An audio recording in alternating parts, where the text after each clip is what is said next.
വിദ്യാലയങ്ങളുടെ ആഘോഷങ്ങൾ നാടിൻ്റെ ആഘോഷമാണ്. എന്നെ സംബന്ധിച്ചിടത്തോളം ഒരു വ്യക്തിപരമായൊരു ബന്ധമുണ്ട്. ഈ സ്കൂളിലാണ് ഞാൻ ഇവിടുത്തെ പൂർവ്വ വിദ്യാർത്ഥിയാണ്. ഞാൻ ആദ്യമായിട്ട് അധ്യാപകൻ്റെ വേഷം അണിഞ്ഞതും ഇവിടെയാണ്. എൻ്റെ 3 തലമുറ, ഞാൻ, എൻ്റെ മക്കളെ, ഇപ്പോൾ പേരക്കുട്ടികളെ, അങ്ങനെ 3 തലമുറ പഠിച്ചു പോയ വിദ്യാലയമാണ്. അതിന് പുറമേ മൺമറഞ്ഞു പോയ എൻ്റെ സഹയാത്രിക ഏതാണ്ട് 30 വർഷക്കാലം ഇവിടെ അധ്യാപികയായിരുന്നു. ഇങ്ങനൊരു ചടങ്ങിന് വരാൻ മാനസികമായിട്ട് ഒരുപാട് പ്രയാസം ഉണ്ടായിരുന്നു എനിക്ക്. കാര്യം ഒരു സ്കൂൾ ഒരു നാഭീനാള ബന്ധം ഉണ്ടെങ്കിലും ഇവിടെ വരാനൊരു മാനസികമായിട്ട് ഒരു എന്തോ ഒരു ഭീകര എനിക്കുണ്ടായിരുന്നു. പ്രമോദ് മാഷ് വീണ്ടും വിളിച്ചപ്പോഴാണ് വരാതിരിക്കാൻ വയ്യ.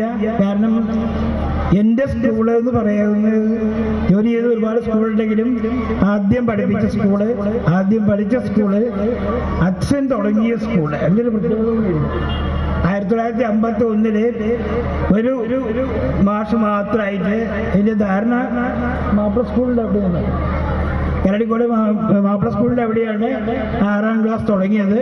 അന്ന് 6, 7, 8 ഹയർ എലിമെൻ്ററി സ്കൂളായി മാറി വീണത്. അങ്ങനെ 1983 വരെ അച്ഛൻ അവിടുത്തെ ഹെഡ് മാസ്റ്റർ ആയിരുന്നു. ഇന്ന് ആ സ്കൂളിൻ്റെ വജ്രജൂബിലി ആഘോഷ ചടങ്ങിൽ പങ്കെടുക്കാൻ കഴിഞ്ഞതിൽ എനിക്ക് ഏറെ സന്തോഷമുണ്ട്, അഭിമാനമുണ്ട്. ഈ വിദ്യാലയം അതിവേഗം ഇനിയും പുരോഗമിക്കട്ടെ. ഇതിൻ്റെ ശതാബ്ദി വർണ്ണാഭമായി ആഘോഷിക്കപ്പെടട്ടെ എന്ന് മാത്രം ആശംസിക്കുന്നു. നന്ദി, നമസ്കാരം.